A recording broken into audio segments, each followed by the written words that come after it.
Y yo hablé, o sea, yo no sé ni por dónde empezar a agradecer, ¿no? Yo no sé porque es un honor tan grande tener personas como Dr. Lascano con nosotros tomando su tiempo para hacer esta conferencia que yo no sé por dónde empezar a agradecer, ¿no? Solamente que estoy cierto que es un momento muy importante para todos nos de Papalotla. Bueno, nuevamente, gracias por la invitación a hacer esta presentación, esta palestra. Eh, Escogí este tema de pasturas degradadas porque considero que es el mayor problema que tiene la ganadería en el trópico. No solamente en América Latina, eh, sino también en África.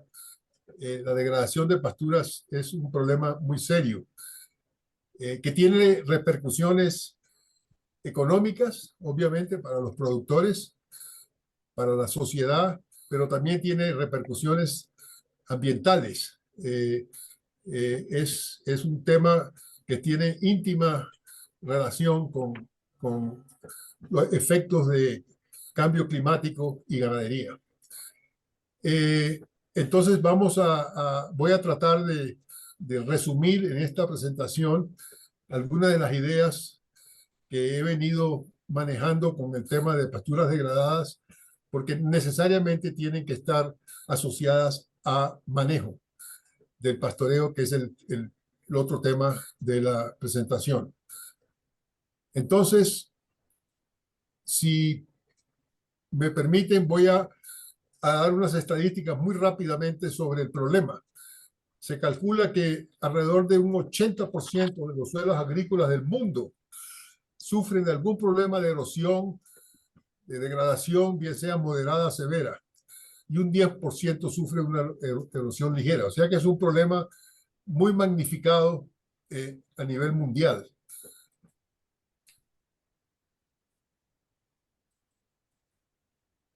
Eh,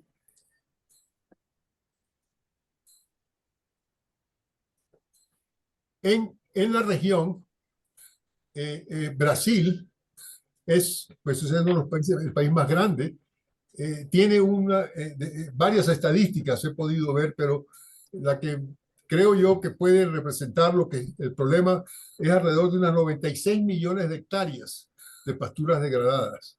Esto cubre pues parte de la Amazonía, parte del Cerrado, posiblemente partes del sur de Brasil, donde Brasil siendo un país mundialmente es el mayor exportador de carne, esto tiene grandes repercusiones en la economía del país.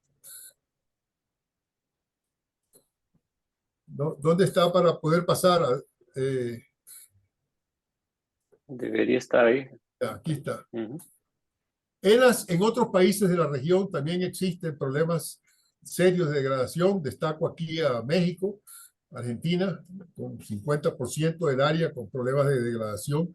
Colombia es un país que tiene grandes problemas de degradación y de erosión en la región Caribe, en las sabanas, en los llanos, en los valles y sobre todo en las laderas hay problemas de erosión muy serios. En Centroamérica, El Salvador es un país con grandes problemas de erosión, eh, pero también existen problemas en otros países como Chile, Ecuador, Perú. Entonces es un problema que en la región tiene repercusiones muy serias, dada la magnitud del problema.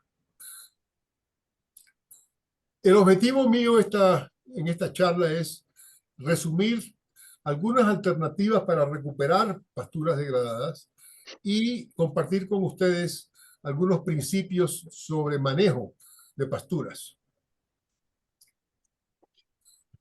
Ok, doctor, solamente me olvidé de comentar, o sea, por favor, si ustedes tienen alguna pregunta, si nosotros vamos a tener tiempo al final, ¿no? Para hacer preguntas, pero también si tienen alguna pregunta durante la presentación, también pueden hacerlo, ¿no? Si no, van tomando nota o si preferir, comparte conmigo que yo voy sumarizando, ¿no? Pero vamos a tener bastante tiempo para hacer las preguntas también. Bueno, ¿no? listo, perfecto. Yo creo que es importante definir algunas cosas. En la literatura uno encuentra dos términos, degradación y desertificación. La degradación es un término más genérico, es la pérdida del suelo para tener una actividad productiva, sostener una actividad productiva a un determinado nivel.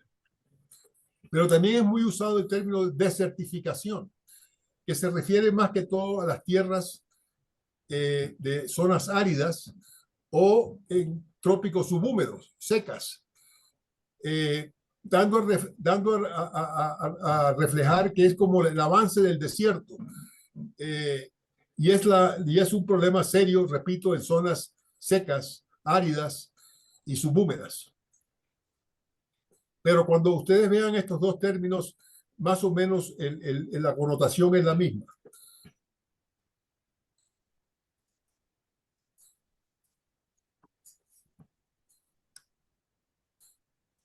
¿Qué es una pastura degradada?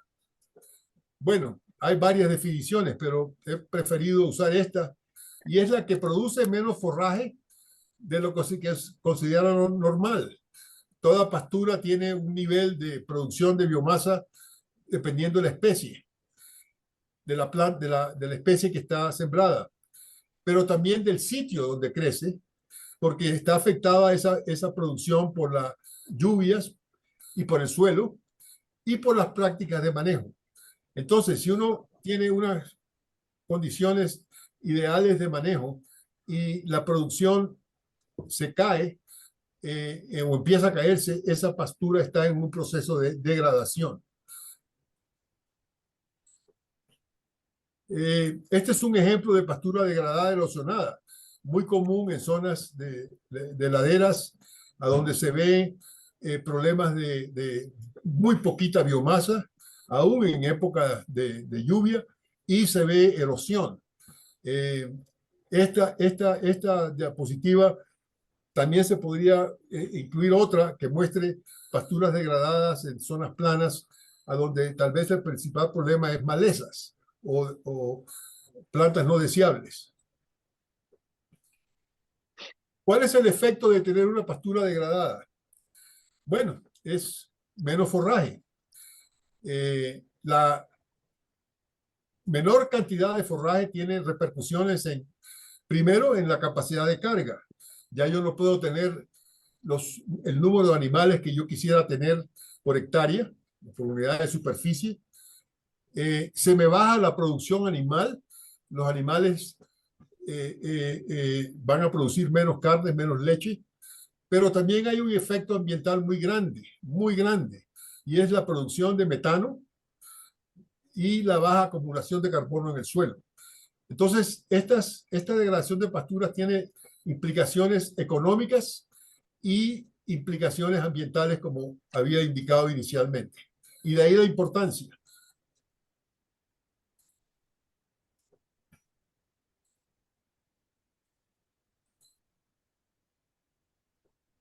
Estos son algunos ejemplos, muy pocos ejemplos sobre el efecto de las pasturas degradadas en producción animal. Una pastura degradada que tiene muchas malezas tiene pues obviamente repercusiones en menor carga y menor producción de carne. Cuando se controlan esas malezas, que es parte de un proceso de recuperación de una pastura, se aumenta la carga y casi se puede hasta duplicar, y se aumenta la producción de carne.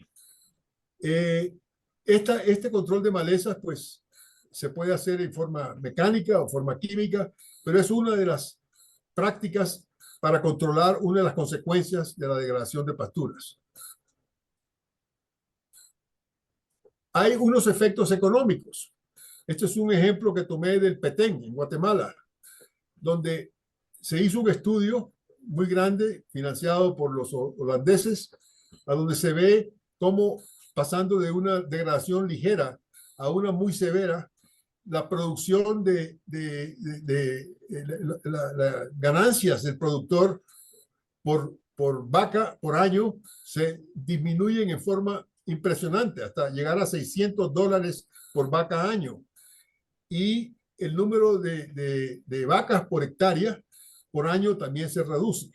Entonces, para aquellos sistemas de producción de leche, la degradación de pasturas tiene unos impactos muy grandes económicos. ¿Cómo se evalúa? ¿Qué hacemos para definir si una pastura está degradada o no? Bueno, hay varias formas de hacerlo. Este es un trabajo que produjo un colega brasileño, Barcelos, en el 86, a donde él clasifica estados de degradación de 1 a 4, siendo 1 no aparente y 4 muy severo. Y mira el color de la pastura, de la gramínea que esté sembrada, de un verde oscuro a un verde amarillo.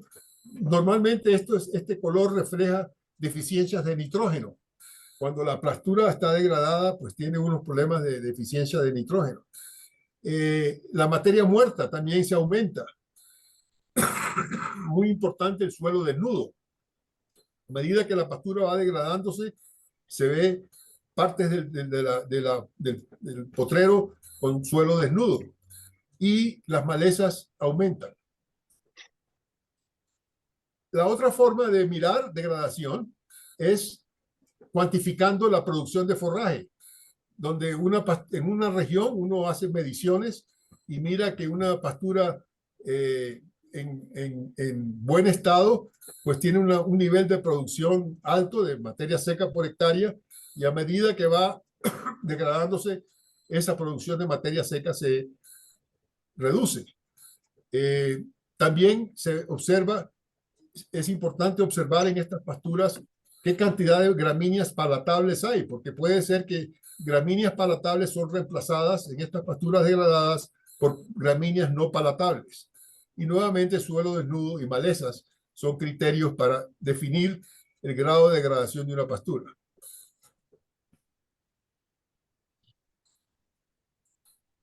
Bueno, ¿cómo solucionamos el problema? Voy a darles algunas ideas genéricas y luego algunas cosas más prácticas.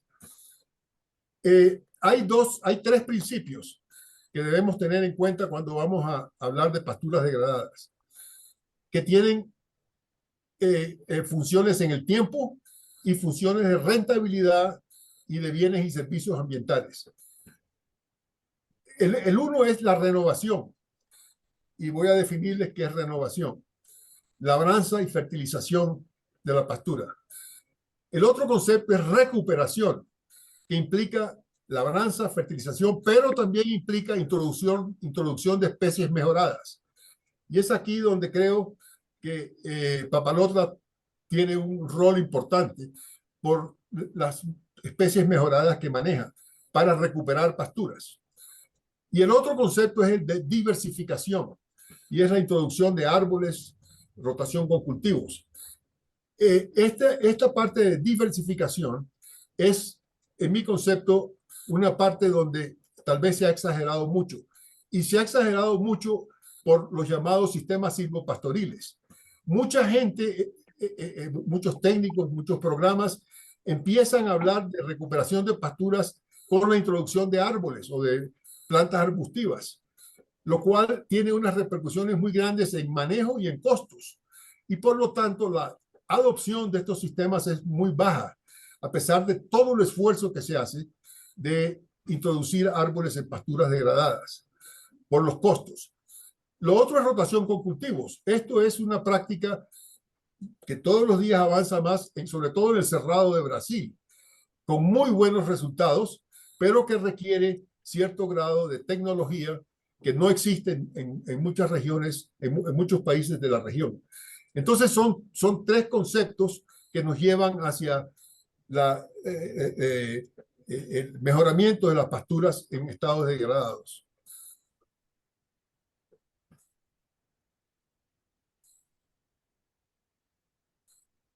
Entonces, cuando hablamos de renovación, estamos hablando de descompactar el suelo. Normalmente estos suelos en pasturas degradadas están compactados, y lo que queremos hacer es mejorar esas condiciones físicas del suelo mediante labranza, bien sea pases de rastrillo, pases de discos. Ese pase de discos hace que se airee el suelo, se mejore la infiltración de agua, haya mejor desarrollo de raíces, se mineraliza la materia orgánica y se fertiliza y hay manejo. Esta renovación se hace en estados moderados de degradación, donde hay todavía especies, la especie sembrada se puede salvar y simplemente hay que darle la oportunidad de que produzca más biomasa mediante la labranza y la fertilización y manejo posterior del pastoreo, que va a ser importante para mantener la pastura en buenas condiciones. Pero nótese que aquí no estamos hablando de sembrar nuevas especies, estamos hablando de renovar las especies que están sembradas en el potrero.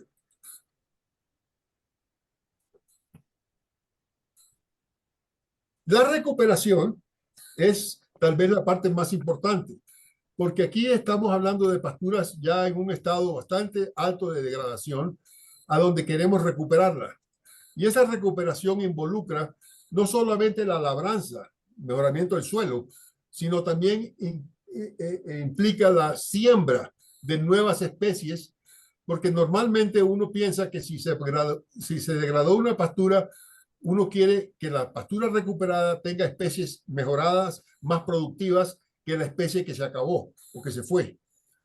Obviamente, no solamente uno tiene que pensar en la siembra de nuevas especies, sino también la fertilización de mantenimiento, cuál es el requerimiento de la nueva especie que voy a sembrar para establecerla, y luego hay que mantenerla mediante fertilizaciones cada 2 años de elementos claves en la región o en el local donde está la pastura.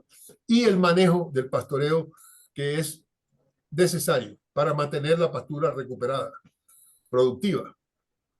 Doctor, Sí, solamente, por sí. favor, dos puntos. Yo vi que Manuel levantó su mano y también o sea, Rosa Jauregui también se juntó a nosotros, ¿no? Rosa es quien es jefe del programa de mejoramiento, ¿no? De pasturas tropicales en CIED por ahora. Entonces, Rosa está con nosotros también, creo que está ahí, ¿no, Rosa? Ya. Sí, acá Ya. estoy. Acá. Muchas gracias por la invitación. Una alegría poder participar. ¿Cómo está, Rosita? Bueno, Bien, y Manuel tiene una pregunta, ¿no, Manuel? Así es, Eugenio. Buen día a todos. Doctor Carlos, aquí en la lámina anterior, cuando vamos a hacer esa renovación, por decirlo así, si tenemos una pradera que ya está perdiendo de alguna braquiaria, digamos alguna braquiaria, ¿cuándo es el momento de hacer la recuperación si nosotros nos fijamos en el porcentaje de las plantas que aún se encuentran dentro de esa pradera establecida, que ya se está perdiendo? bueno, yo diría que así subjetivamente, las pasturas que están en un estado leve, moderado de degradación, pueden recuperarse mediante labranza. No necesariamente hay que sembrar nuevas especies. Recuperar lo que está sembrado mediante la labranza, como les había dicho, para airear el suelo, descompactarlo, etcétera. Y luego fertilizar y luego establecer un plan de manejo. La recuperación está más orientada hacia pasturas que ya están en un estado bastante alto de degradación, que son muchas, muchas. Hablemos más de un 50% Sí, de sí, planta perdida. 50 o más por ciento de la especie sembrada Sí, inicialmente que se ha perdido, que no amerita, económicamente no amerita hacer procesos de labranza para recuperarla, sino más bien de renovar recuperar esa pastura mediante la introducción de nuevas especies. O si el productor quiere, pues la misma especie que se degradó. ok. Está, Muchas gracias. bueno, Gracias, doctor. bueno, aquí este es un ejemplo de una recuperación de pasturas que tuvo como objetivo principal el abaratar costos. porque tal vez uno de los problemas mayores con la degradación de pasturas es los costos de renovar, de recuperar. Y esto es en los llanos de Colombia, que sería muy aplicable a zonas planas. Posiblemente en Brasil esto ya se haga en muchas zonas, en el Cerrado, etcétera. En otros países tal vez menos. Pero básicamente lo que se quiso hacer acá es una labranza. Esa labranza se hace normalmente con unos cinceles, como los que se ven en la foto, que se pasan en la pastura que está, se quiere trabajar.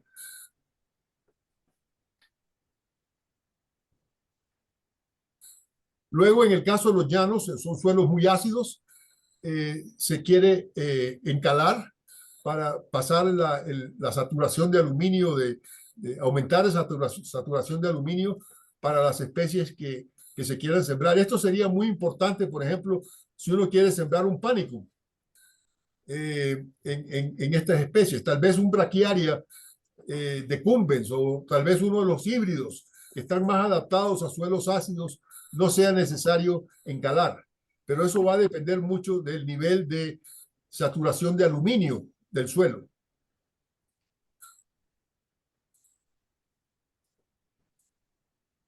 Luego, la estrategia aquí es introducir maíz, en este caso un cultivo anual, puede ser arroz, puede ser sorgo y el pasto. En este caso se optó por sembrar maíz.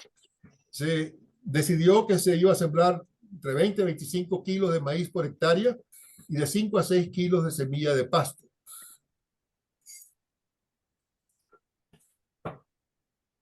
Luego de 140 días de haber realizado esta siembra simultánea, ustedes ven la condición del maíz y la condición del forraje.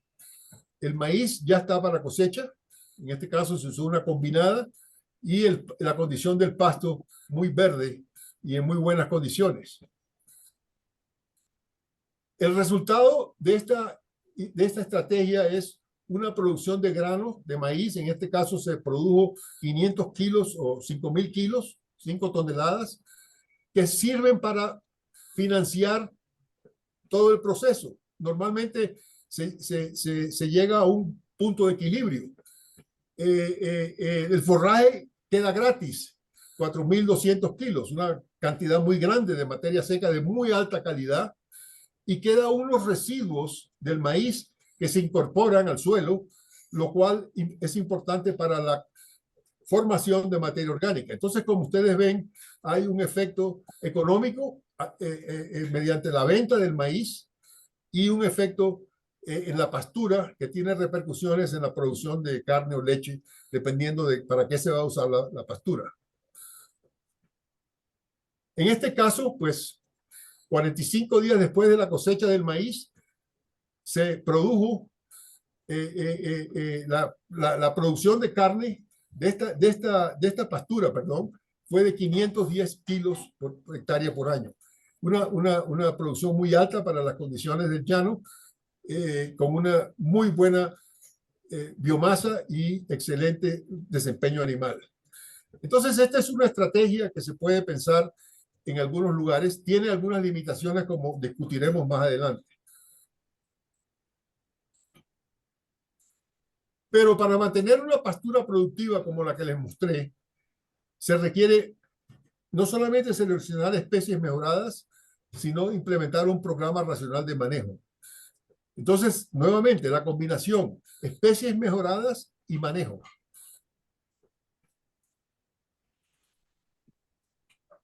Esto es algo que insisto mucho en que se tenga en mente. Cuando vamos a sembrar una especie nueva o vamos a seleccionar una especie nueva, tenemos que tener en mente varias cosas. Y esa ha sido la base del programa de mejoramiento del CIAT, y posiblemente el programa de mejoramiento de Embrapa y de otros programas de mejoramiento. Es seleccionar especies que estén adaptadas al suelo y al clima, los factores abióticos. el énfasis en el CIAT, cuando yo estuve allá, era suelos ácidos, altos en aluminio. Plagas, el énfasis era mión de los pastos. Era el principal, no sé si sigue siendo, uno de los principales problemas de pastura, sobre todo en trópico húmedo. Y había una sola especie, un solo cultivar, el marandú, que era resistente a mión. Sin embargo, aún esa especie tuvo problemas con mión en el Brasil. Luego los atributos agronómicos, estolonífera, resistente al pisoteo, producción de biomasa, etcétera. Calidad, ese es otro aspecto importante, y básicamente aquí lo que buscamos son dos cosas: proteína y digestibilidad como atributos de calidad. Pero sin ninguna duda, uno de los mayores criterios es disponibilidad comercial de semilla. Si no hay semilla comercial, todas estas bellezas que pueda tener un cultivar no llegan al final, que es que los productores las adopten. Okay. Doctor, creo que hay una otra pregunta, ¿no? Chago tenía su mano levantada, ¿no? ¿Sí? A ver. Sí, sí, pero yo creo que después va a acabar respondiendo. Lascano, muchas gracias. Soy Thiago, soy de la equipo de investigación de Brasil y hablando un poquito sobre la renovación de pastura o cosas así. Como usted está hablando para nosotros, es muy importante la cobertura del suelo, ¿cierto? Por cuestiones de erosión, de malezas y otras cosas, ¿no? Para hacer una renovación, ¿cuán importante es es el hábito de crecimiento de la pastura? Si un híbrido o una forraje que sea más decumbente es mejor. O sea, de punto de vista de mejoramiento, tendríamos que migrar un poquito y tendenciar para las pasturas más decumbentes, o si vamos a trabajar con pasturas que son más erectas, quizá podríamos manejar la densidad de siembra, poner más semilla para no tener suelo expuesto. ¿Qué tú recomiendas? Yo pienso, la respuesta mía tiene dos ángulos. Desde el punto de vista de una gramínea, en un sistema de solo gramínea, obviamente yo preferiría una pastura decumbente, porque tiene mayor capacidad de cubrir suelo, es más tolerante al pastoreo, a la sobrecarga, que una pastura de crecimiento erecto, como por ejemplo el marandú, o como por ejemplo algunos de los panicums, que son más erectos. Sin embargo, si yo voy a sembrar, en mi sistema tengo la opción de utilizar leguminosas, es posible que la plantación erecta tenga mayor capacidad de asociarse con una leguminosa por los espacios que deja libre. Entonces, todo depende de lo que uno quiera. Si yo no recuerdo mal, el doctor Miles, cuando estábamos en el programa de mejoramiento de braquiarias, el objetivo era decumbentes, era un decumbens. Nosotros siempre hablábamos, vamos a producir un decumbens resistente a salivazo. Y ese decumbens resistente a salivazo era decumbente, muy resistente a suelos ácidos o suelos de baja fertilidad. Entonces, ese fue el objetivo. Y ese fue el rumbo que se tomó. Creo que el mulato 2, sobre todo el mulato 2, tenía más características de decumbente que de erecto, cuando también tenía un crecimiento algo erecto. No sé los nuevos híbridos qué tan decumbentes sean. Podemos hablar de eso más adelante.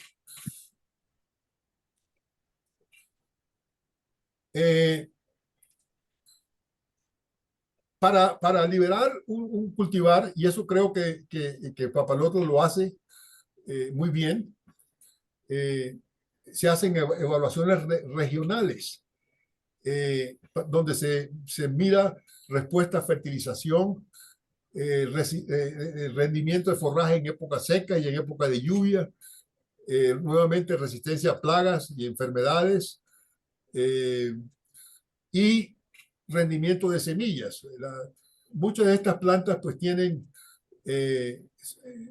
responden a fotoperíodo, tienen exigencias de latitud, por lo tanto su producción de semillas debe evaluarse en sitios donde haya variaciones en fotoperíodo, como en caso, pues, Papalota decidió hacerlo en México y también en Brasil. Aquí en Colombia, en la zona del Caribe, en la zona norte, hay diferencias en horas luz, que son lugares para producir semillas. Los llanos de Colombia no es un buen lugar para producir semillas. Entonces, es importante en la evaluación de nuevos cultivares tener este concepto de fotoperíodo. Y es muy importante evaluar pastoreo en fincas. Ayer me decía Adriano que Papalotla tiene un programa mediante el cual en las fincas introduce las nuevas especies o nuevos híbridos y los compara con los materiales que tiene el productor bajo un sistema de manejo muy sencillos para evaluar producción de leche, producción de carne y sobre todo persistencia al pastoreo en fincas, y ojalá utilizando modelos, bien sea que el productor, se puede pensar en que el productor maneje la nueva pastura, la nueva opción, o se establece un protocolo de rotación, etcétera, para evaluar en forma y poder cuantificar los efectos. Pero esto es muy importante en la selección y liberación de cultivares. No podía dejar yo de hablar de leguminosas en esta presentación por varias razones. Doctor, disculpa, hay una pregunta, Rodolfo. Sí, sí. Sí, muy buenas tardes, doctor. Buen día todavía. En relación a la resistencia a plagas y enfermedades, normalmente pues se ha sabido que el único material que se puede catalogar como resistente a la plaga principal de los pastos es Brachiaria brisanta marandú, pero también el único de todas las progenies de todos los pastos seleccionados, el mulato 2 se le estaba catalogando como resistente. Se puede pensar todavía con esa posibilidad de llamarlo resistente, y si hay algún otro material que pueda también catalogarse como resistente. De los híbridos, nuevamente yo me desconecté mucho y mi conocimiento llegó hasta el mulato 2, que sí era resistente a muchas especies, porque recuérdense que no hay una sola especie de salivazo, hay varias. Era muy resistente al salivazo en diferentes regiones. Tal vez el grupo de Papalota que está evaluando, Pizarro u otros, Jorge, puedan indicar qué resistencia tienen los nuevos materiales, los nuevos híbridos, perdón, a plagas como el salivazo. ¿Quieren intervenir ahora o quieren intervenir después? Después. Yo creo que podríamos hacerlo al final. Bueno, listo. Pero bueno, ya básicamente cada material que ha salido de los híbridos nuevos, lógicamente ya viene con una ficha técnica y tenemos ya resultados de tolerancia a diferentes plagas, y sobre todo lo que es salivazo. Ahí va a depender mucho de cuántas especies se estén evaluando y se estén poniendo a prueba los híbridos de la tolerancia, ¿no? En fin, pero bueno, básicamente desde que salen los híbridos ya sabemos o tenemos una idea de qué tanto son tolerantes o si tuvieran cierta resistencia. También hay que tomar en cuenta que así como los pastos han ido evolucionando y tenemos materiales híbridos cada vez de mejor calidad, mayor tolerancia a humedad, mayor tolerancia a sequía, tolerancia a sombra actualmente, etcétera. Bueno, también las plagas van también tomando resistencia por mucho, inclusive por muy mal manejo de no utilizar dosis adecuadas de insecticidas, etcétera. Pero también hay que tomar en cuenta que estos materiales, por su nivel de adaptación, su plasticidad, cada vez van llegando a ecosistemas o a sitios donde prácticamente, en teoría, no podrían adaptarse. Sin embargo, su capacidad de adaptación y su homogeneidad en cuanto a resultados, tanto en producción, en agronómicos como productivos en carne y leche, son bastante estables. Entonces, cada día las fronteras de los híbridos se van ampliando. Entonces, lógicamente, van exponiéndose a nuevos ambientes y pueden surgir o surgen de repente nuevos problemas con plagas y enfermedades. Y es cierto. Yo quiero aprovechar para refrescarle dos conceptos que son importantes en esto de la resistencia a plagas, y son resistencia y tolerancia. Siempre en el CIAT buscábamos resistencia, que es, se llamaba o la llamábamos antibiosis. La planta tenía la capacidad de producir compuestos para ser totalmente inmune al insecto, versus tolerancia, que es aquellas plantas o aquellas pasturas que aguantan mucha carga del insecto, en este caso salivazo, pero que en un momento dado sucumben. Y ese es el caso de humidícola. Humidícola aguanta mucha carga de salivazo, pero llega un momento en que pierde, es atacada y es afectada. Esto pasó con humidícola en la Amazonía brasilera.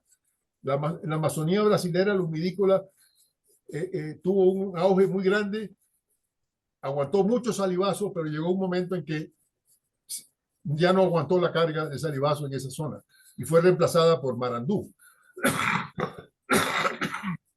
Entonces hay que tener en cuenta esos dos conceptos. No sé si los nuevos híbridos que están saliendo tienen antibiosis o si son simplemente tolerantes al salivazo. En el caso, Bueno, el único que, si puedo comentar se ahí. puede considerar, ay, perdón. No, perdonen, que no El puedo único que levantar la mano, sea no sé por qué. adelante, Perdón, Rosa. perdón. No, quería comentar ahí, siguiendo lo que está diciendo el doctor Lascano, que hoy en día seguimos evaluando tanto para tolerancia como para resistencia, o sea, la capacidad de tolerar la plaga, pero también la capacidad de tener antibiosis de las distintas poblaciones que estamos trabajando. Y lo estamos haciendo tanto en el interespecífico, que es el programa de donde se generó Mulato, y también lo estamos haciendo en Panicum y en Brachiaria humidícola.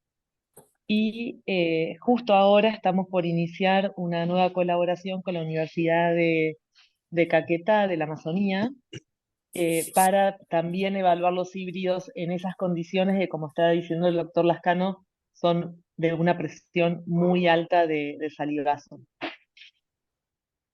Muy bien, excelente. Okay, Me alegra mucho por saber eso, Rosita. Muchas gracias. La otra razón para tener leguminosas en las pasturas recuperadas es que tienen un impacto enorme en la acumulación de carbono en el suelo, que es uno de los criterios importantes en el manejo de pasturas. Este es un ejemplo de un trabajo que se realizó en diferentes ecosistemas, bosque húmedo en la Amazonía, esto fue en Caquetá, ladera andina y bosque húmedo en Centroamérica. Y ustedes pueden ver aquí el impacto que tuvo la leguminosa en las pasturas recuperadas en términos de carbono acumulado en el suelo. En la Amazonía, pues, llegó a un nivel casi parecido al del bosque nativo. En el bosque de Centroamérica, la leguminosa contribuyó a aumentar en forma impresionante el carbono en el suelo. Entonces la leguminosa tiene un impacto importante en la acumulación de carbono en sistemas de recuperación de pasturas.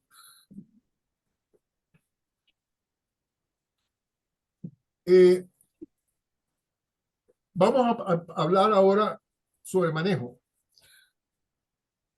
¿Qué es una pastura bien manejada? Yo me atrevo a decir que no hay una receta generalizable. Yo no puedo llegar y dar una receta y decir, este es el manejo que debe darse a una pastura. Lo que yo siempre propongo es que hay principios y hay unos objetivos que uno puede tener en mente para formular prácticas de manejo de una pastura.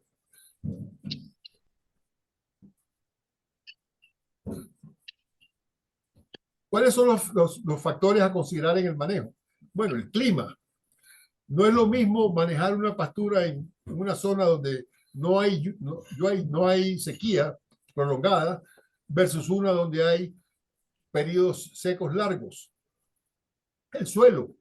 No es lo mismo una pastura en un suelo arcilloso o arenoso y no es lo mismo en un suelo ácido de baja fertilidad que en un suelo de mayor fertilidad. La especie, como hablábamos ahora, depende si es decumbente, si es erecta, va a definir diferentes tipos de manejo.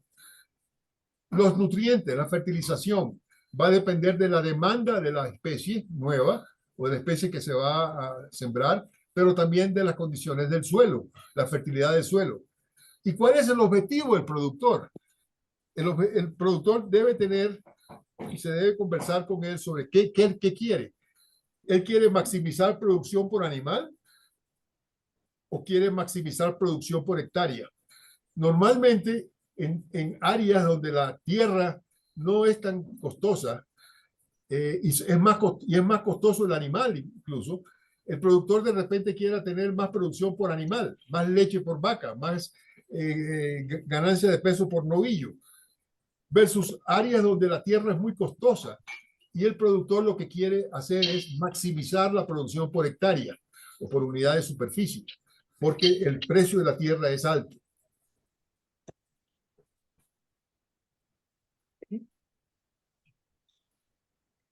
Sí. Existen muchos tratados, muchos manuales, muchos libros donde se habla de evaluación de pasturas. Nosotros en el CIAT, no me acuerdo la fecha, creo que es 1982, 84, produjimos con Pizarro este manual muy completo, que ya, como ven ustedes, está viejito porque era azul, para metodologías para evaluar pasturas. Es un libro que yo les recomiendo, si no lo tiene el grupo de Papalotra, pues Pizarro, que tal vez le des algunas copias, impresiones sobre los principios que ahí se hablan, que siguen siendo válidos a pesar de los años que pueda tener. Doctor, creo que están digitalizados ya. ¿Ah? Creo que están digitalizados. Cuando estuve bueno. haciendo la pasantía, usted me hizo el favor de regalarme los 4, pero ya están algunos, creo que tengo los 4 o 2 por ahí digitalizados. A lo mejor Rosita nos pudiera confirmar, pero creo que están los 4 digitalizados. Perfecto, los 4 manuales, perfecto. Sí, los 4 manuales, ya que un azul, un rojo y verde. Sí. Azul, sí, son varios. Sí. Y el fue el último. Bueno, cuando hablamos de pastoreo hay dos sistemas básicos: pastoreo continuo y pastoreo rotacional. El pastoreo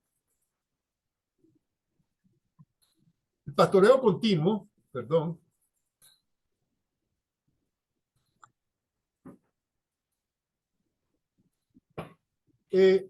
como su nombre lo indica, es un sistema mediante el cual los animales están en el potrero, en la pastura todo el año. Pero puede haber una ocupación diferencial dependiendo de la época, que es una ocupación en lluvia y un descanso en época seca, o anual todo el año. El pastoreo continuo tiene dos cargas, dos tipos de carga, animales por hectárea o presión de pastoreo. Una carga fija se mantiene fija independientemente del forraje en oferta todo el año o durante el periodo de ocupación, o una carga variable que se ajusta de acuerdo a la cantidad de forraje que haya disponible. Entonces, este pastoreo continuo es muy fácil de implementar. La carga se puede mantener, repito, fija o variable. En contraposición, el pastoreo rotacional se efectúa siguiendo un orden de rotación, bien sea preestablecido o uno basado en días de ocupación y descanso variable. Existen rotaciones simples, 2, 4 potreros, con ocupaciones que van de 5 a 7 días y descansos de 28 a 35 días, o rotaciones intensivas de más de 4 potreros, con ocupaciones muy cortas, 1 o 2 días, y descansos relativamente largos de más de 28 días.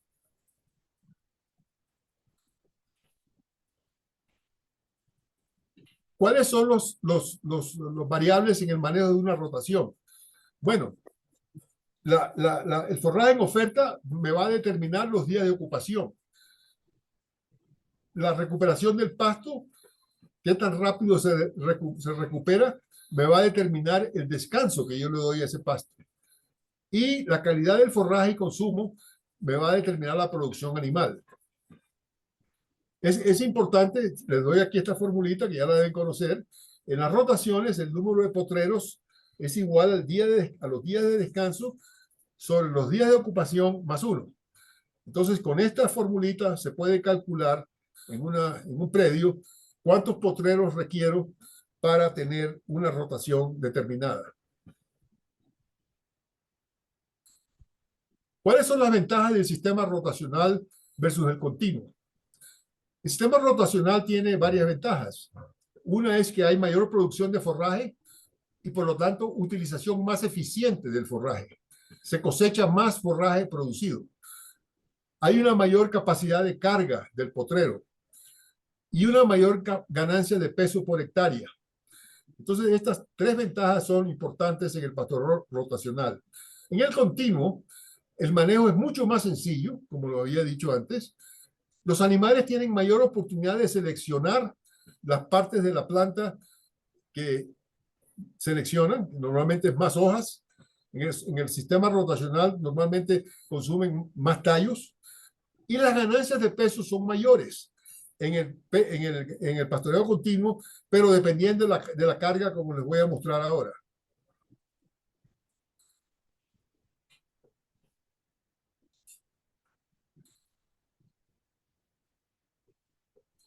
Esta es una gráfica.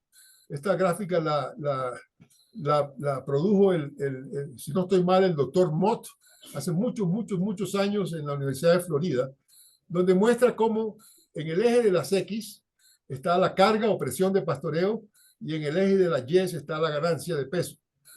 Ustedes pueden ver ahí que en la línea verde muestra la ganancia por animal y la línea marrón muestra la ganancia por hectárea. Y que hay un rango óptimo de carga a donde la ganancia por animal y la ganancia por hectárea son máximas. Ese rango óptimo es el que uno trataría de lograr o de buscar en el manejo de una pastura, cosa que no es muy fácil, pero por lo menos da la idea de una pastura donde debemos mantener la carga para que la ganancia por animal y la ganancia por hectárea estén en su punto más óptimo.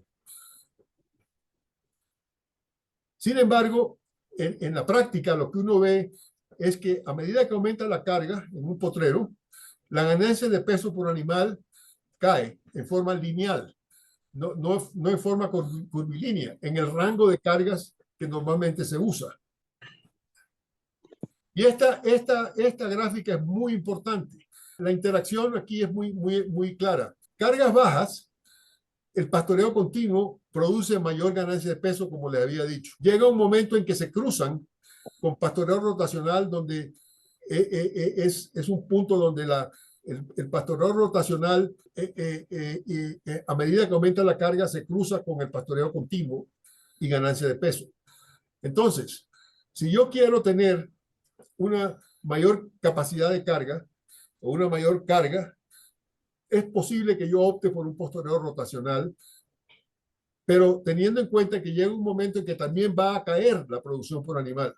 Entonces, lo ideal sería tener una carga en el punto donde se cruza el pastoreo continuo y el pastoreo rotacional, para que el efecto en ganancia por animal no sea tan grande, el efecto negativo, o el efecto de ganancia por hectárea no sea tan grande en el caso de pastoreo rotacional. Entonces, por favor, tengan siempre en mente esta interacción que existe entre los dos sistemas.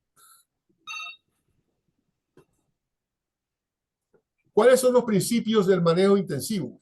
El manejo intensivo está muy de moda y uno ve hablar del pastoreo Wasan, uno ve hablar en Brasil, Piñeiro ha publicado muchos libros, es una muy comercial, muchos asesores viven de estos pastoreos intensivos. Desafortunadamente, su adopción no siempre es lo que uno esperaría. El pastoreo intensivo tiene una ocupación muy corta, 1 a 3 días. Y el concepto aquí es que el pasto que se cosecha no sea cosechado 2 veces por el animal al inicio durante el periodo de ocupación del potrero. El descanso depende del número de días de ocupación del potrero. Normalmente son sistemas que tienen 14, 15, 16 potreros en el sistema de rotación. ¿Cuáles son las ventajas? Pues se hace un uso muy eficiente del forraje. Se aumenta la capacidad de carga en los potreros, no hay ninguna duda. Tiene un alto nivel de producción animal por unidad de superficie, por unidad por hectárea. Hay muy poquitas malezas. El ganado es muy manso porque se está moviendo continuamente durante la semana y se vuelve ganado muy manso. Pero tiene unos altos costos. Hay que tener muchos potreros que tienen unos costos en cercas y abrevaderos. Hay un uso intensivo de la mano de obra, porque, repito, estos animales tienen que moverse continuamente dentro de la rotación. Y lo que más me preocupa a mí es que no hay evidencia experimental rigurosa. Es muy anecdótica, muy basada en lo que yo vi, lo que yo pienso, lo que yo creo. No hay controles adecuados. La investigación que se ha hecho no es la investigación que tiene el rigor que debe tener. Sin embargo, se promociona muchísimo, mucho. En México, en Colombia. Me acuerdo haberlo visto en Cuba, a donde estuvo Wasan, y ver cómo eran potreros, parecían cementerios de la cantidad de postes de concreto que había. Eso finalmente se abandonó. Pero lo comento en esta forma y en cierta forma negativo, no con la idea de que los que piensen que es un sistema bueno lo desechen, sino que por favor lo valoren, traten de definir sus bondades basados en criterios objetivos y no subjetivos. Doctor, si tienen algún comentario sobre esto, bienvenido. No, creo que Rosa tiene su mano, ¿no? Levantada, Rosita. Sí, hay un comentario no sobre el pastoreo Wasan, porque opino lo mismo, no hay mucha evidencia científica pero sí sobre el pastoreo intensivo rotacional versus el continuo, por lo menos en templadas se promociona mucho, más que, aparte de quizás que tenga beneficios en cuanto a la producción animal, pero como que el pasto se cuida muchísimo más, uno tiene un control más fuerte sobre la producción de pasto, sobre el consumo del mismo, sobre los descansos. ¿Esto sí estaría usted de acuerdo con estas ideas? Totalmente de acuerdo, Rosita. Yo pienso que para los sistemas que tenemos en la región, el pastoreo rotacional es una mejor opción que el pastoreo continuo, sobre todo con las nuevas especies.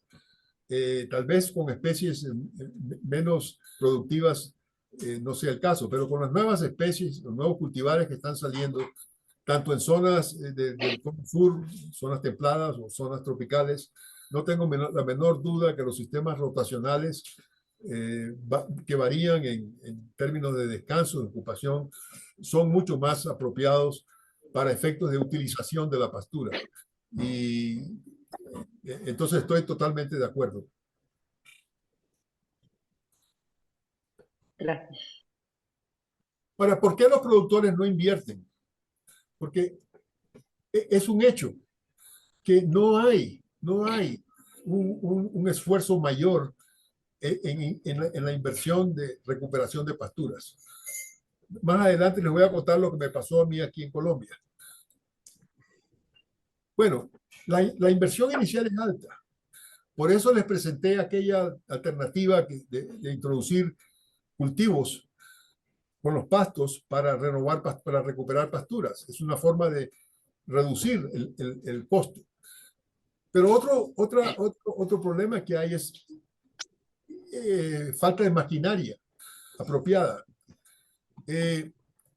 Nosotros tuvimos hace muchos años un programa financiado por Nestlé en el Caquetá, a donde el objetivo era recuperar pasturas con araquis, pintoy, la leguminosa.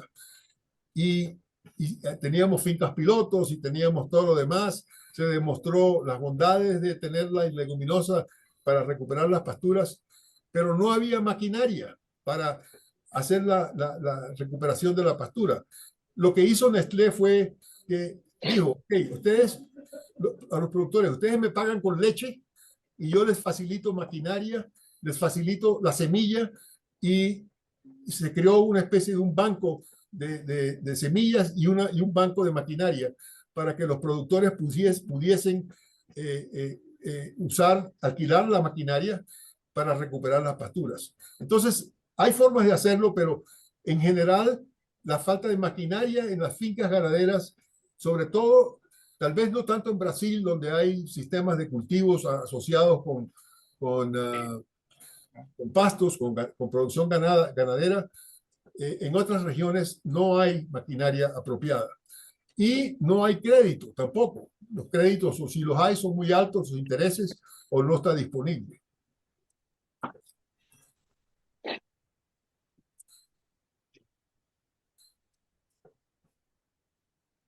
La otra dificultad que yo encuentro en por qué no se recuperan pasturas es porque existen criterios diferentes entre productores y técnicos sobre qué es una pastura degradada. Este es un ejercicio que se realizó en Honduras y se puede ver acá que tal vez en los estados de degradación intermedios, niveles 2, 3, había bastante coincidencia entre las pérdidas causadas por la degradación de pasturas entre los productores y los técnicos que evaluaban el estado de degradación, pero no en el nivel alto de degradación. Los técnicos tendían a darle unos valores mucho más altos de pérdidas económicas que los productores. Entonces, los productores no percibían que la degradación de su pastura le estaba causando pérdidas económicas como sí lo tenían los técnicos. Esa divergencia pues dificulta que haya pues la intención de hacer la recuperación. Entonces, yo les propongo que hay algunas alternativas para promocionar la recuperación de pasturas degradadas.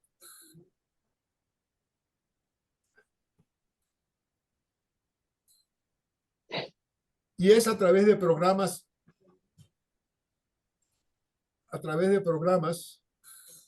a donde intervienen varios actores.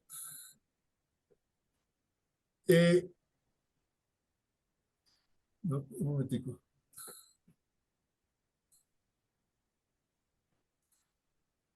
Estos programas tienen que estar basados en varias cosas.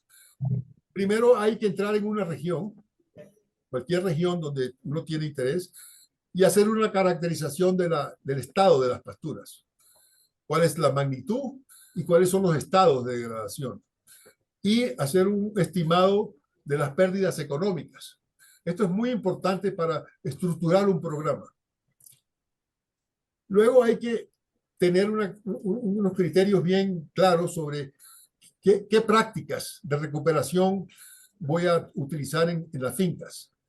Y si es necesario establecer algunas prácticas en fincas pilotos. Necesariamente hay que capacitar técnicos y productores en estos programas. Y hay que tener unas estrategias de difusión y alternativas de recuperación. Cuando yo salí del CIA, estuve unos años en Corpoica, hoy es Agrosavia, y formulé junto con Fedegan, que es la empresa de ganaderos de Colombia, un programa con estas características. Y todo iba muy bien hasta que finalmente, cuando ya estábamos a punto de hacer el lanzamiento, abortó. Y yo llegué a la conclusión de que a los productores y a las asociaciones, sobre todo de ganaderos, no les gusta hablar de degradación, porque es como que va en contra del gremio y de su actividad productiva. Tener pasturas degradadas, tener áreas que son poco productivas. Entonces, como que no les interesa mucho entrar en estos programas. Me repito, las asociaciones de ganaderos. Y este es un problema que podría existir en otras regiones, no solo en Colombia.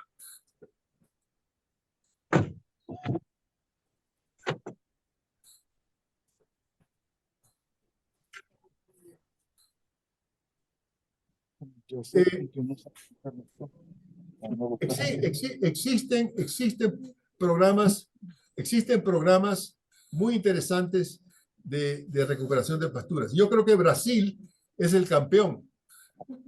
Brasil tiene un reconocimiento a nivel gubernamental de la necesidad de recuperar pasturas degradadas.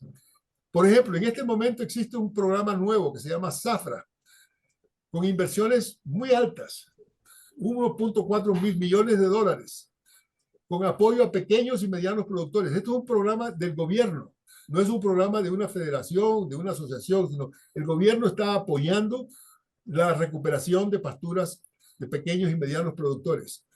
El Banco Mundial también donó unos dineros en Brasil para recuperar pasturas degradadas. Y hay una firma privada que lanzó un fondo para recuperar áreas degradadas. Yo creo que si queremos en otros países de la región, y posiblemente no sé si en Argentina haya o en Uruguay, pero en el norte son, creo, muy poquitos los programas gubernamentales que tienen apoyo gubernamental para recuperar pasturas. Y de repente Brasil nos puede dar una idea de cómo funcionan estos programas para tratar de llevarlos a otras regiones de Latinoamérica.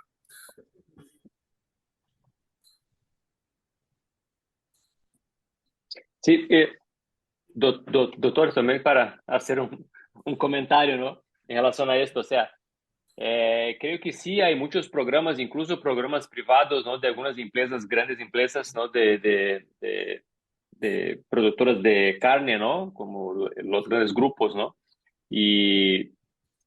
Pero ahí tenemos un punto que usted comentó sobre la capacitación, ¿no? De los técnicos, porque nosotros estamos participando de muchas charlas, ¿no? Con estos grupos que quieren justamente buscar recuperación de áreas degradadas porque tiene sus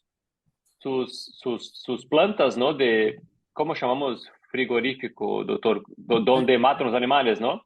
Sí, Tiene sus frigorífico. plantas, ¿sí? En zonas donde los ganaderos ya no logran producir más porque sus pasturas están degradadas y todos ellos están con un problema muy grande porque no tienen animales cerca de su planta para hacer el abate. Entonces están haciendo programas para estimular la recuperación de estas áreas, ¿no? Y nosotros estamos entrando en estas charlas justamente para ayudar. O sea, tenemos pasturas mejoradas que, o sea, mucho del problema es sequía, ¿no? Y tenemos un pasto que va muy bien en sequía y que tiene performado muy bien, que es el camello. Y, pero ellos están mucho más enfocados en la respuesta que está más obvia. O sea, ellos están haciendo mucha acuerdo con fertilizantes, ¿no? Y porque creo que es más fácil, ¿no? De hacerlo, ¿no? O porque, o sea, se pone el nitrógeno y la pastura se ve más verde, ¿no? Do que tener que hacer toda la reforma o sea, ellos dentro de sus programas no están llevando en consideración la pastura mejorada como una herramienta importante dentro de ese proceso, en general, ¿no? Hace 1 o 2 años se salió un paper hablando también sobre intensificación de pasturas y hablaba en 4 grandes áreas, sería genética animal, fertilización, hablaba un poco del pasto, pero muy por arriba, y había un otro que yo no me recuerdo, pero no hablaba de pasturas mejoradas, ¿no? Y esto creo que algo es un poco de la dificultad también que el equipo siente en campo, ¿no? Cuando vamos a hablar de los híbridos, porque en México, después de muchos años de trabajo, tenemos buena participación. Las personas saben que son los híbridos. En Brasil hoy es menos de 1% del mercado. Estamos creciendo, ¿no? Pero aún las personas desconocen los beneficios y hay una gran dificultad, ¿no? Justamente de ver el beneficio. Y dentro de esto, comenté ayer, ¿no? Que que estamos empezando un programa acá en Brasil también con Nestlé, ¿no? Justamente siguiendo exactamente lo que usted comentó con Araques, ¿no? Pero acá la idea estamos haciendo con braquiárias, ¿no? Y ya están saliendo los primeros resultados, son buenísimos, sabemos, está produciendo mucho más leche. Y la idea es justamente que después, teniendo datos dentro de fincas pilotos, que es justamente ese script, ¿no? Que usted nos pasó acá, empezar Nestlé a hacer algunas inversiones o disponibilizar recursos o hacer manejo con sus ganaderos para poder implementar con mayor rapidez, ¿no? Pero yo, No, yo, sí, dale, dale, no, Adriano. yo iría a hacer esa pregunta un poco más filosófica en el final, o sea, o qué podríamos hacer nosotros, ¿no? Para traer más en evidencia, ¿no? O sea, la importancia de se ver pasturas mejoradas como una herramienta importante dentro de ese proceso, ¿no? Sí. Eh, Tal vez yo no he enfatizado un punto porque creí que pues ya eran muchas cosas, pero uno de los problemas también que hay para promocionar pasturas mejoradas, cultivares nuevos como los híbridos, es que en muchos sistemas, sobre todo en los llamados sistemas doble propósito, el potencial genético de las vacas es muy bajo. Vacas de 3, 4 litros, que no responden a una pastura mejorada en la forma en que sí responde una vaca con un mayor potencial genético para producir leche, por ejemplo. Yo tengo datos que muestran cómo una pastura mejorada versus una pastura no mejorada con una vaca de 3, 4 litros, el efecto es muy poquito. Entonces también el productor, si se le introduce un híbrido en su finca y ve que su vaquita produce lo mismo, dice, no, pues yo para qué voy a invertir en este híbrido si con lo que tengo produzco lo menos. Entonces estos programas deben ir también acompañados con unos programas de mejoramiento genético de las vacas. Promocionar también que los productores mejoren el estado genético de sus animales para que tengan una mayor capacidad de responder a la nueva oferta de forraje. Pero bueno, ya para casi terminar, la recuperación de gradadas es un gana-gana. Todo el mundo gana acá. Hay más forraje, hay más carne y más leche. Hay mejor capacidad de los suelos para almacenar agua. Se disminuye la producción de metano entérico por unidad de producto. Y hay mayor secuestro de carbono en el suelo. Entonces, la recuperación de pasturas tiene unos impactos a donde mucha gente, incluyendo el ambiente, que es tan importante hoy en día, ganan.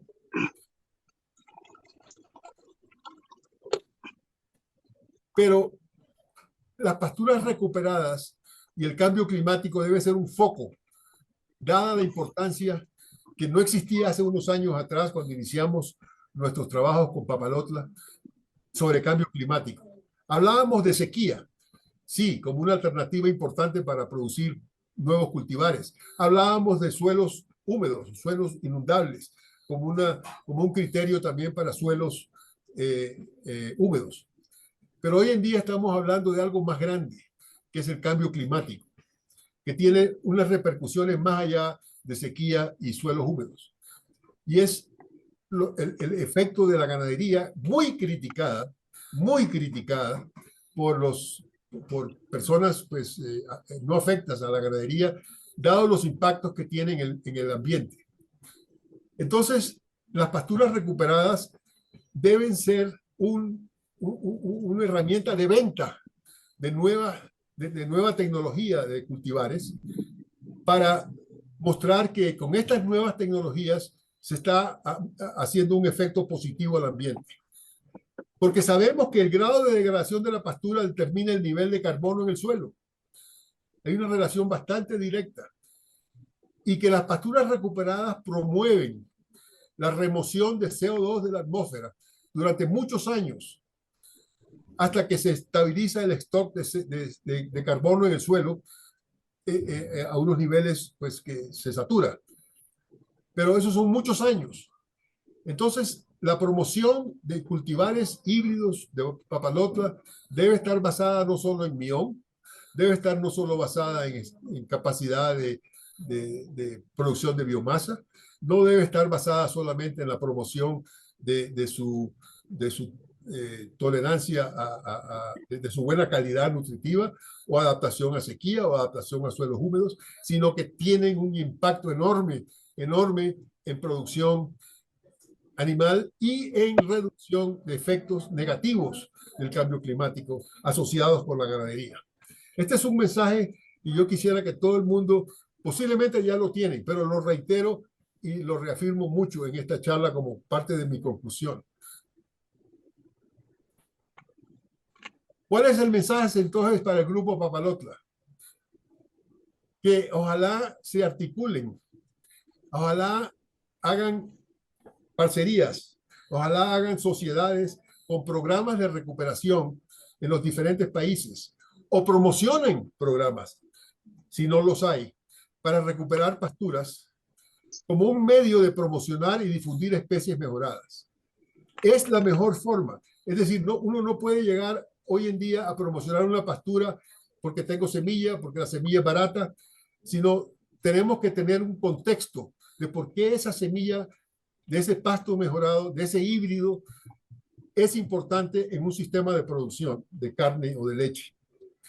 Y es su impacto en el cambio, es su impacto en la recuperación de pasturas y a su vez cómo estas pasturas recuperadas tienen un impacto en el cambio climático. ¿Cuál es el reto entonces? Ya para finalizar. El reto es tener pasturas renovadas, recuperadas, para promocionar sistemas de producción de leche y carne con un sentido económico. Y lo pongo como primero porque es lo más importante para un productor. Indiscutiblemente, el productor lo que mira inicialmente es cómo está su bolsillo, cómo me va económicamente con esta nueva tecnología. Pero también debe tener un efecto social. Y ese efecto social se manifiesta en estas pasturas mejoradas requieren todo un impacto en mano de obra, en uso de mano de obra, etc. Y climático, adaptación al cambio climático. Entonces, estos sistemas mejorados, ojalá puedan contribuir al reto que estamos viviendo y que vamos a vivir, creo yo, por muchos años. Muchísimas gracias por su atención y estoy abierto a otras preguntas y más discusión. Gracias. Muchísimas gracias, doctor, por la presentación, ¿no? Por sus comentarios, por las mensajes. Creo que estamos muchísimos alineados, ¿no? En ese reto, ¿no? Creo que tenemos buscado alternativas, acertamos algunas veces, erramos en muchas también, pero seguimos aprendiendo, buscando ese reto, ¿no? De tentar demostrar los beneficios de se utilizar pasturas mejoradas como una herramienta dentro de ese proceso, ¿no? de renovación de áreas degradadas, ¿no? Y así al fin del día hacer con que podamos producir más carne y leche, ¿no? Sin necesitar buscar nuevas áreas, ¿no? Y también ayudar el medio ambiente a través de captura de carbono, ¿no? Gracias, doctor Lascano. Excelente charla, muy, muy grandiosa. Me gustaría oírte un poco más cuando estábamos hablando de manejo, este manejo más intensivo en rotacionados, que me veo en campo muchas veces que el punto que se más comete errores es cuando el momento de sacar fuera el ganado del potrero. Porque muchas veces en sistemas intensivos, con mucho ganado, se usa con alta eficiencia el pasto. En el momento de sacar fuera, es un buen pasto, un pasto con adubo, con todo. En el momento de sacar fuera, se rebasa de más el pasto y las malezas se comienzan a aparecer, por más que tenía buen manejo, con altos daños. Entonces, quería oír o que dices o qué piensas sobre el momento de sacar afuera el animal del potrero. Normalmente estos sistemas intensivos, rotacionales intensivos, son sistemas de 1, 2, 3 días. Son muy usados en lecherías especializadas con cerca eléctrica, a donde se va moviendo la cerca para que los animales estén un día y al día siguiente se mueven a otro sitio. Pero se han adaptado a los sistemas tropicales de manejo de pastos. Yo diría que el criterio para sacar los animales de un potrero en estos sistemas es la cantidad de residuo o la cantidad de forraje remanente que debe existir, porque el pasto tiene que crecer otra vez. Entonces es importante dejar un residuo. Ese residuo se puede objetivamente definir en términos de altura, dependiendo de la especie. ¿Cuánta altura quiero tener yo en el pasto que queda? En especies decumbentes, en especies no decumbentes, erectas, normalmente son 10, 15 centímetros, 20 centímetros. En especies más decumbentes la altura es más difícil, entonces es cuestión de definir un nivel de utilización, que se utilice el forraje disponible hasta un 80%, ojalá, y dejar un 20% de residuo, haciendo estimaciones visuales. Pero esa sería mi sugerencia o mi idea sobre cuándo sacar los animales. Pero estoy de acuerdo que a veces se usan unos sistemas a donde se deja muy poquito pasto y entran malezas al potrero. Sí, de acuerdo. Cuando se rebaja más, se deja menos hoja, menos fuerza de trabajo para las plantas que se demoran más y más a crecerlo más. Así Entonces, si usarlos un poco menos, crecen más rápido, en la rotación se queda más rápido. De acuerdo, gracias. Así es. Yo vi que Ricardo hizo un comentario en el chat. No sé si Ricardo está con nosotros aún o ya salió. Sí, bueno, no. Okay. Buenas tardes, doctor. Buenas tardes, doctor Lascano. Buenas tardes. Buenas Sí, era un tardes. comentario más que nada enfatizaba lo que comentaban de los pastoreos, ¿no? Los tipos de pastoreos. Y sí, bueno, comentando en el tema del trópico seco, pues hacía la referencia de que pues el pastoreo intensivo sí es una alternativa viable, ¿no? De subsistir en la ganadería de pastoreo, ya que las sequías pues son muy prolongadas y hoy en día con el cambio climático muy excesivas, ¿no? Muy radicales, se podría decir. Y bueno, pues se tiene que tener el buen manejo de los potreros para poder alargar la vida de alimentación de los bovinos y sobre todo, bueno, buscar una manera más económica y sostenible de hacer productivo el rancho, ¿no? O la finca. Entonces es un comentario, pues a lo mejor a los temas, al tema anterior, pero que va de la mano con lo que mencionaba, doctor. Sí, es un comentario muy válido. Hay una técnica de manejo que se usó muchos años en el pasado, pero que hoy para mí cobra relevancia. No la mencioné porque pues, había muchas cosas que quería mencionar, pero no podía hacer. Y es el pastoreo diferido.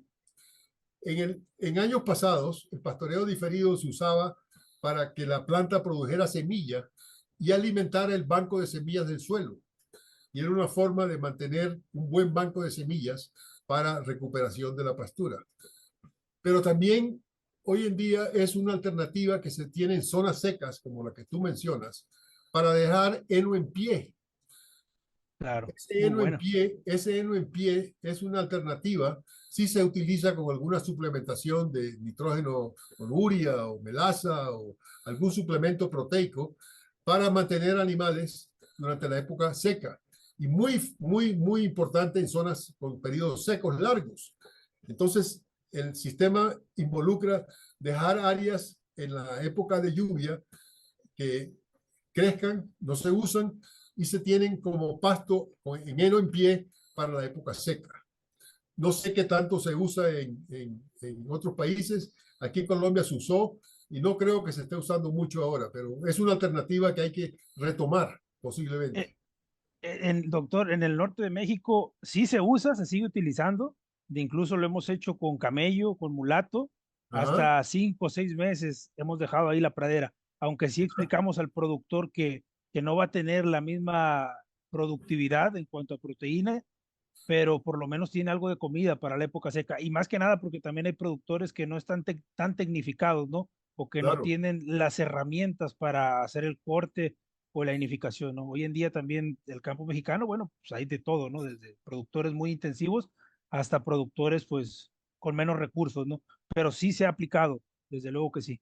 Me gustaría de una vez más, doctor Lascano, agradecerte por tu tiempo y reforzarse. Para mí es un gran honor tener la oportunidad de escucharte, ¿no? Aprender y ver que hay muchos temas, ¿no? Que aún tenemos que trabajar, ¿no? Y creo que un gran objetivo nuestro o desafío nuestro es mantener el foco diante de tantas cosas, tantas oportunidades que vemos todos los días, ¿no? Junto con los ganaderos, dentro de investigación, ¿no? En desarrollo de producto. Entonces tenemos muy claro nuestra responsabilidad, ¿no? En llevar ese germoplasma de CIET desarrollado con tantos años hasta todos los ganaderos, ¿no? Para que ellos también puedan percibir sus beneficios, como dijiste, ¿no? La parte económica, social y ambiental. ¿No? Estamos muchísimos enfocados en esto. Agradezco y para mí creo que la apertura, ¿no? De la ciclo de conferencia fue buenísimo tener usted acá, pero también creo que abrimos la puerta, ¿no? De la casa y la puerta está abierta para cuando quiera también, ¿no? Estar con nosotros, escuchar, ¿no? Ver un poco de lo que estamos haciendo. Sería muy importante también para nosotros mantener ese contacto, ¿no? Y tener tanta experiencia compartida. Bueno, muchísimas gracias nuevamente. Quiero resaltar la presencia de mujeres en el grupo Papalotla. Eso es muy importante. Ojalá sea 50-50, porque las mujeres tienen un rol muy importante que jugar en estas actividades de promoción de sistemas ganaderos mejorados. Muchísimas gracias.